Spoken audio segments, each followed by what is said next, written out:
오늘 이사야 11장 1절부터 5절 말씀을 중심으로 해서 그루터기와 하나님께서 회복하시는 것에 대해서 우리가 말씀을 상고하면서 하나님의 은혜를 받고자 합니다. 겨울이 지나가는 동안에 잎이 다 떨어지고 그리고 나무마다 앙상한 모습이 있다가 그리고 겨울이 지나고 따뜻한 봄볕이 드는 그 순간이 되면은 물론 이제 정상적인 나무야 가지에서 이제 싹이 나고 잎이 나고 그렇게 되지만 밑둥이 잘려져 나가고 그루터기만 남은 나무는 사람들이 볼 때 저 나무는 죽었구나 그렇게 생각을 합니다. 그런데 신기한 거는 물론 모든 그루터기가 다 그런 것은 아니지만 많은 그루터기에 거기에서 새싹이 돋아나는 신기한 모습을 우리가 가끔 발견합니다. 왜냐하면 식물이라는 것은 나무 위에 영양분이 있는 것이 아니라 우리 눈에는 보이지는 않지만 땅 속에 묻혀져 있는 뿌리로부터 주변의 영양분을 그렇게 공급받아 가지고 그 생명이 끝난 게 아니거든요. 언젠가 모든 기후와 모든 조건이 맞으면 그루터기 이제 썩어서 없어질 것 같은 그곳에서 새싹이 올라오는 것을 우리가 발견하곤 합니다. 오늘 본문 말씀 이스라엘 백성들, 유다 백성도 마찬가지죠. 하나님께서 아수르라는 나라를 통해서 이스라엘을 이제 패망시키지 않습니까? 그래서 많은 사람들이 그것을 보면서 주변 국가들, 족속들이 저 이스라엘이 이제 망했다, 없어진다 그렇게 생각들을 하고 있었지만 그러나 하나님께서 이사야를 통해서 소망의 말씀을 주십니다. 아니다. 사람들은 모든 것이 끝났다 하지만 나는 그 끝난 자리부터 새로운 것을 시작한다. 이게 오늘 본문 말씀 우리가 잘 아는 중요한 메시지입니다. 우리가 세상 만사 여러 가지 일들을 경험하며 살아갈 때 야, 이제 망했다, 끝났다, 모든 것이 없어졌다 그렇게 하면서 한탄하고 낙심천만해야 할 때 그런데 우리가 도저히 계산할 수도 없고 생각지 못한 방법으로 조그만 불씨가 일어나서 다시 생명이 살아나는 일들을 우리가 수도 없이 목격하고 경험하기도 합니다. 하나님께서 세상을 섭리해 나가시는 방법이 그렇죠. 사람들은 자기들의 세상적인 경험과 알량한 지식을 통해서 이렇게 저렇게 일들을 꾸려가지만 그러다가 넘어지고 꺾여지고 무너지면 이제 끝났다. 그래서 자포자기하고 모든 것을 내던져 버리는 그러한 인생들이 수도 없이 많이 있죠.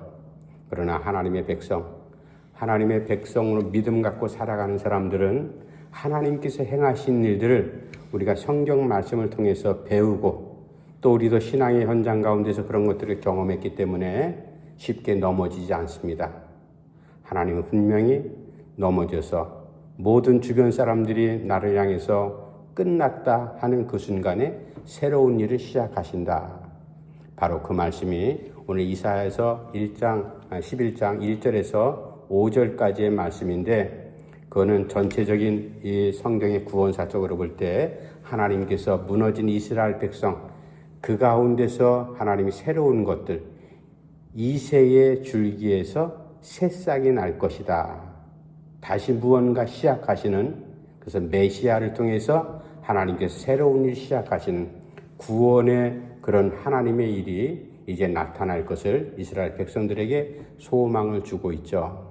이제 오늘 본문 말씀을 통해서 우리가 그루터기와 같은 처지에 있었지만 하나님께서 어떻게 이스라엘 백성들을 또 이 말씀 읽는 우리에게도 또 해당되는 말씀이죠. 우리를 어떻게 회복하실까? 회복하시는 하나님의 모습을 우리가 말씀을 통해서 한번 상고해 보겠습니다. 먼저 1절 말씀 제가 다시 한번 읽어드릴게요. 이새의 줄기에서 한 싹이 나며 그 뿌리에서 한 가지가 나서 결실할 것이요.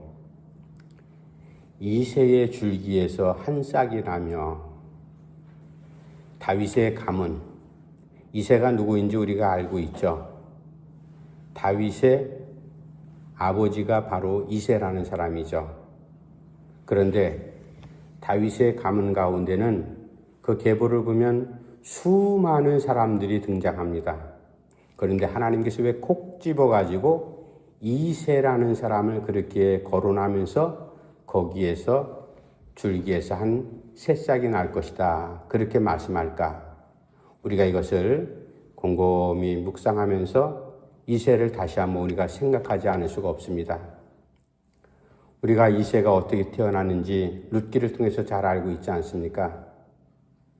엘리멜렉과 나옴이라는 두 부부가 기근을 피해서 모압 땅으로 피난을 갔다가 먹고 살 양식, 거기서도 마찬가지로 이제 어렵고 살기는 마찬가지죠. 제대로 먹지도 못하고, 그러나 장성한 두 아들 결혼도 시켰는데 말론과 기론이라는 두 아들이 있었잖아요. 그 두 아들이 결혼을 했지만 후사는 없었습니다. 그런데 아버지가 먼저 하나님 부름받고 두 아들도 세상을 떠나지 않습니까? 그러니까 그 집안에는 시어머니 되는 나오미하고 며느리 두 사람밖에 없었는데, 결국은 이제 큰 자부는 자기 고향 땅으로 돌아가고 작은 자부 룻이 시어머니와 함께 자기 시집인 베들레헴 땅으로 돌아오지 않습니까? 거기서 보아스라는 유력한 사람을 만나가지고 애를 낳는데 그 애기 이름이 뭐죠? 오벳이죠, 오벳. 오벳이 낳은 아들이 바로 이새거든요. 이새가 낳은 아들이 다윗입니다. 그러니까 다윗 이새 바로 올라가면 신기하게 태어난 오벳이 할아버지예요. 그런 관계 가운데서 이제 하나님께서 분명히 엘리멜렉이라는 사람 세상 떠났고 그 집안의 남자들은 다 죽었기 때문에 가문을 이어갈 사람이 없었어요. 그런데 하나님께서는 그것을 끝이다 그렇게 말씀하지 않고 우리는 도저히 상상하지도 못했던 방법으로 하나님께서 그 가문을 다시 일으켜 세우잖아요. 그래서 오벳이 태어날 때 룻의 자식이다. 룻기 맨 마지막에 보면 우리가 잘 아는 얘기 나오잖아요.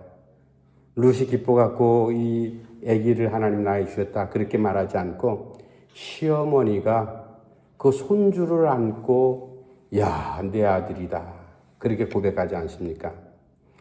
그래서 이어진 것, 끊어진 그 가문을 하나님께서 이어져서 바로 이새라는 사람, 다윗의 아버지 이새가 한 일은 사실 별일 없어요.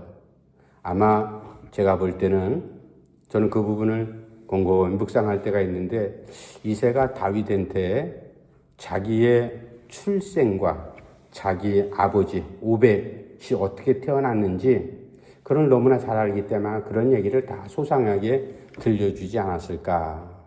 그게 바로 하나님의 은혜죠. 그래서 오늘 본문 말씀 보면은 그루터기와 같은 그 가문이 남자들이 다 죽고 밑둥만 남아있는 그 상태에서 하나님께서 이제 새싹을 이제 돋아나게 했다. 밑둥에서 새로 나오는 새싹은 원래 있던 가지에서 나온 새싹하고는 전혀 다른 가지거든요, 이건. 그러니까 새싹이 먼저 나오고 그것이 자라서 가지가 나고 그리고 거기에 새싹이 또 이제 생겨난다.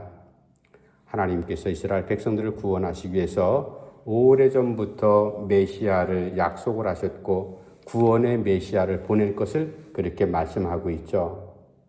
이스라엘 백성들이 율법적으로 알고 살았던 모든 것들이 예수님 때문에 새롭게 율법을 재해석하게 되고 하나님께서 우리를 사랑하시고 우리를 구원하신다는데 그 사랑하심과 구원이 도대체 무엇일까? 그것이 바로 예수님을 통해서 십자가를 통해서 우리가 하나님의 사랑이 바로 이것이구나 라는 것을 새롭게 깨달은 것이 바로 예수님을 통해서 우리가 하나님의 구원을 얻고 예수님의 사랑을 통해서 우리가 믿음의 백성이 되는 것 우리가 잘 알지 않습니까? 우리 인생도 구루터기와 같은 그러한 시간들을 경험할 때가 우리가 한두 번이 아닙니다. 이미 그런 일들을 많이 경험했습니다. 그래서 내가 나 자신을 봐도 구루터기와 같은 내 상황 처지를 볼 때 이제 끝이구나. 더 이상 소망이 없다. 그렇게 포기하고픈 그런 일들이 생겨날 때 우리는 절대로 낙심하지 않지 않습니까? 왜? 우리는 믿음의 사람이고 지금까지 믿음으로 걸어왔기 때문에 하나님께서 이 구루터기와 같은 내 상황을 새롭게 새싹을 돋게 하실 것이다. 이게 바로 1절 말씀이거든요. 구루터기를 통해서 그 구루터기 밑에 있는 사람들 눈에 보이지 않지만 뿌리의 생명체를 통해서 새롭게 일을 일으키시는 하나님. 그래서 구루터기를 통해서 회복하시는 하나님의 모습을 우리가 소망하면서 그 하나님을 바라보는 믿음의 발걸음을 멈춰서는 안 될 겁니다. 두 번째, 하나님께서 그 구루터기를 통해서 어떻게 회복하실까? 2절, 3절 말씀 제가 다시 한번 읽어드릴게요. 2절, 3절 그의 위에 여호와의 영, 곧 지혜와 총명의 영이요 모략과 재능의 영이요 지식과 여호와를 경외하는 영이 강림하시리니 그가 여호와를 경외함으로 즐거움을 삼을 것이며 그의 눈에 보이는 대로 심판하지 아니하며 그의 귀에 들리는 대로 판단하지 아니하며. 구루터기와 같은 모든 것이 죽은 생명이 아닌 것처럼 보이는 곳에 하나님께서 하나님의 영이 그곳에 임함으로 새롭게 모든 것들을 회복하시는 하나님의 은혜. 메시아가 바로 그러한 순간에 이스라엘 땅에 저 베들레헴 유대 땅 나사렛에 예수님 이제 태어나셔서 자라나지 않습니까? 나라는 패망했고 로마의 속국이 됐고 자기들 주권도 없고 모든 것을 잃어버린 그러한 자리에 예수님 오셔서 새롭게 하나님의 구원의 역사를 이루어 나가시는 모습을 이제 이사야를 통해서 아주 기가 막히게 생생하게 우리에게 들려주지 않습니까? 하나님의 영, 성령. 어떤 사람들은 예수님이 그냥 우리하고 똑같은 인간인데 그냥 하나님께서 그를 찝어가지고 그 예수가 그리스도가 되게 했다. 그건 아니죠.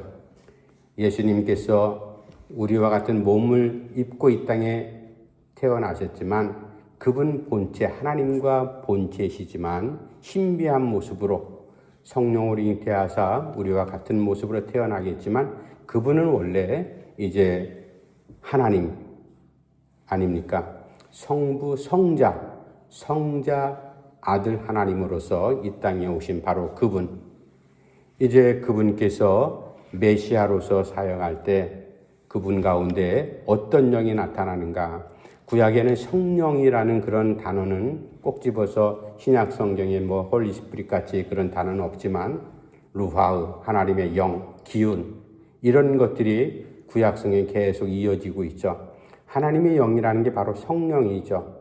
성령이 그 가운데 무너진 이스라엘 백성들 그루터기와 같은 그곳에 하나님의 영이 임할 때 그 영의 정체를 이렇게 말씀합니다. 그 영은 지혜의 영이다. 그리고 총명의 영이고 모략의 영이다. 지혜와 총명은 우리가 잘 알죠. 모략은 원래는 이것이 보편적으로 쓰일 때는 별로 좋지 않은 부정적인 의미로 잔꾀를 부린다. 뭐 그렇게 모략을 재간을 부린다 하지만 그러나 이 모략이라는 것은 그런 의미가 아니죠. 하나님의 완벽한 방법, 사람들이 생각할 수 없는 하나님의 기가 막힌 방법, 이게 바로 모략이거든요. 이러한 모략의 영, 능력의 영, 재능의 영, 지식의 영, 이런 영들이 메시아와 함께 이제 모든 것들을 이끌어 가실 것이다. 바로 그것이 오늘 본문 말씀 그리고 구루터기와 같이 뿌리만 남은 이스라엘 백성들에게 임하셔서 하나님께서 다시 살려 일으키는 에스겔 골짜기의 마른 뼈들이 바로 에스겔에게 하나님 말씀하셨듯이 하나님의 호흡이 쭉 들어갈 때 이제 그것이 다시 살아났듯이 바로 그런 모습이죠. 우리에게 시사하고 있는 여러 가지 의미를 우리가 생각하면서 물론 이 본문은 메시아에 오실 것을 예언하는 말씀이 분명합니다. 그러나 그 당시 시대 그리고 오늘을 살아가는 우리들에게 어떤 말씀으로 우리에게 다가오는가? 우리가 바로 좀 전에 말씀드렸듯이 우리가 그루터기와 같은 그런 상황들을 수도 없이 만날 때마다 하나님의 영이 우리에게 임하셔서 우리를 새롭게 회복시키시는 그런 은혜가 꼭 넘쳐나고 우리가 그것을 체험하는 은혜 갖고 있기를 간절히 바랍니다. 세 번째, 구루터기를 하나님께서 어떻게 하나님의 능력으로 회복하실까? 4절 5절 말씀 마지막 제가 또 한번 읽습니다. 4절 5절 공의로 가난한 자를 심판하며 정직으로 세상의 겸손한 자를 판단할 것이며 그의 입에 막대기로 세상을 치며 그의 입술의 기운으로 악인을 죽일 것이며 공의로 그의 허리띠를 삼으며 성실로 그의 몸에 띠를 삼으리라. 결국은 예수님을 통해서 하나님의 나라가 이루어지고 지금 진행되어 나가고 있죠. 하나님의 나라 완성은 오늘 본문 말씀을 통해서 공의를 통해서 하나님의 공의를 통해서 결국은 회복이 완성될 것이다. 공의라는 것은 뭐 사람들이 말하는 정의, 뭐 바름 이런 것이 아니라 하나님의 공의라는 것은 그런 것하고 다르죠. 하나님의 공의라는 것은 기준이 바른 상태, 언어의 뜻에 의하면 기준이 무엇이 기준이 될까? 사람들은 자기가 정해놓은 기준이 있잖아요. 그 기준은 다 상대적이기 때문에 다 달라요. 그러나 기준할 때 그것은 흔들리지 않는 모든 것의 표준이 되는 것, 바로 하나님 당신 자신이 기준이기 때문에 그분의 기준의 바른 상태, 그러니까 쉽게 말씀드리면 하나님께서 원하시는 그러한 기준, 거기에 맞춰야 된다. 내가 생각하고 내가 만들어내고 내가 경험했던 그런 기준이 아니라 하나님의 기준은 전혀 다른 곳에 있죠. 그 기준에 맞추는 것. 우리가 그래서 하나님의 기준을 맞추기 위해서는 우리가 말씀을 깊게 묵상하고 말씀을 우리가 듣고 그것으로부터 새 힘을 얻고 지혜를 얻을 때 그것이 바로 하나님의 기준, 그것이 되고 공의가 될 수가 있죠. 그래서 하나님께서 하나님의 공의로 세상을 다스리신다. 메시아가 그게 하나님의 공의로 다스리신다.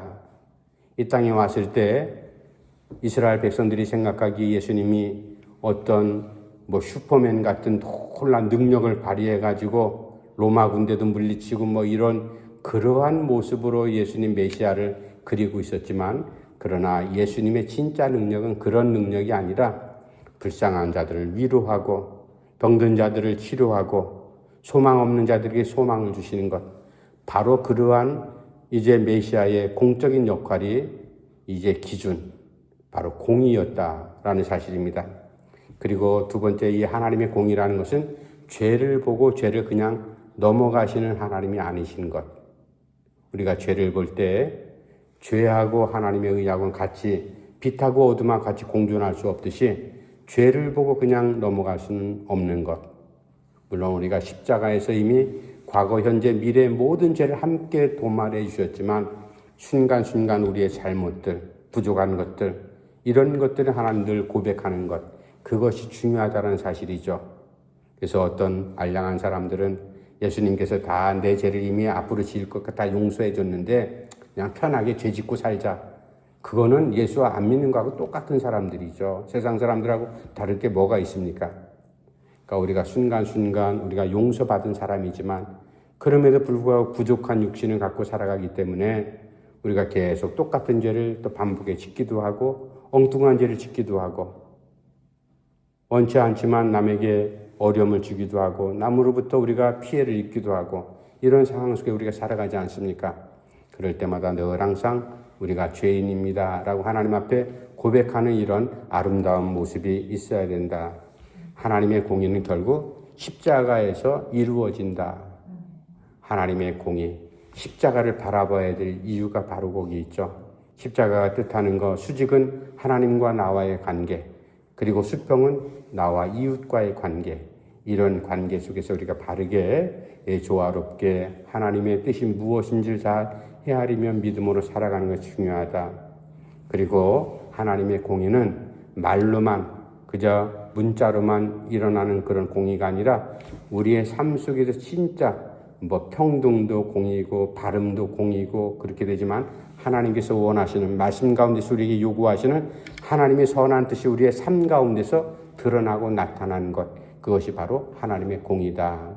그래서 하나님께서 무너진 것들을 그루터기와 같이 아무것도 볼품없는 이스라엘 백성들을 다시 회복하고 완성하는 데는 하나님의 공의를 통해서 이루신다라는 사실입니다.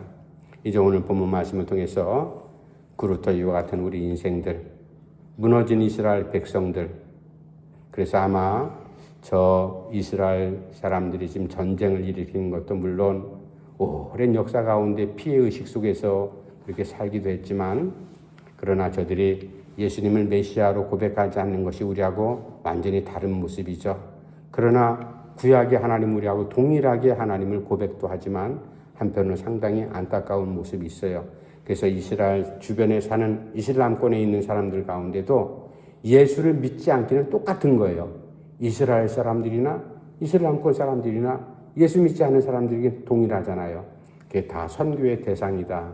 그렇게 우리가 위해서 생각하면서 기도를 해야 될 겁니다. 그래도 반쪽 이스라엘은 구약의 하나님을 우리가 동일하게 고백하기 때문에 그래도 우리가 위로를 받고 친밀감을 느끼지만 예수를 믿지 않는 그런 입장에서는 똑같은 겁니다.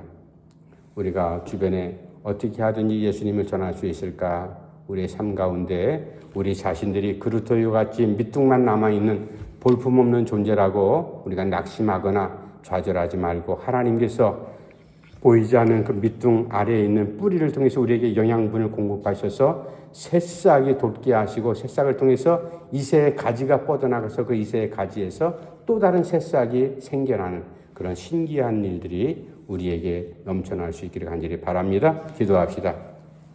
하나님 아버지, 하나님 저희들을 사랑하셔서 정말로 세상에서 볼품없는 저희들 많은 사람들 가운데서 예수 믿는 사람으로 골라 뽑으시고 믿음의 자리에 세우실 뿐만 아니라 이제 우리 오금 광석교회 가운데 그루터기와 같은 저희들의 처지 하나님 아시지 않습니까? 하나님께서 기억하시고 우리 이대로 두지 마시고 하나님 놀라운 능력으로 새롭게 해 주시옵소서. 신기한 변화를 저들에게 허락해 주시옵소서. 아버지 하나님, 우리의 힘이 한계가 있습니다. 아버지께서 온전히 아시겠사오매 부족한 종을 주셔서 모든 성도들 한 사람 한 사람을 능력의 자리 가운데 세우셔서 하나님의 선한 뜻이 펼쳐질 수 있도록 역사해 주시옵소서. 예수님의 이름으로 간절히 기도하옵나이다. 아멘.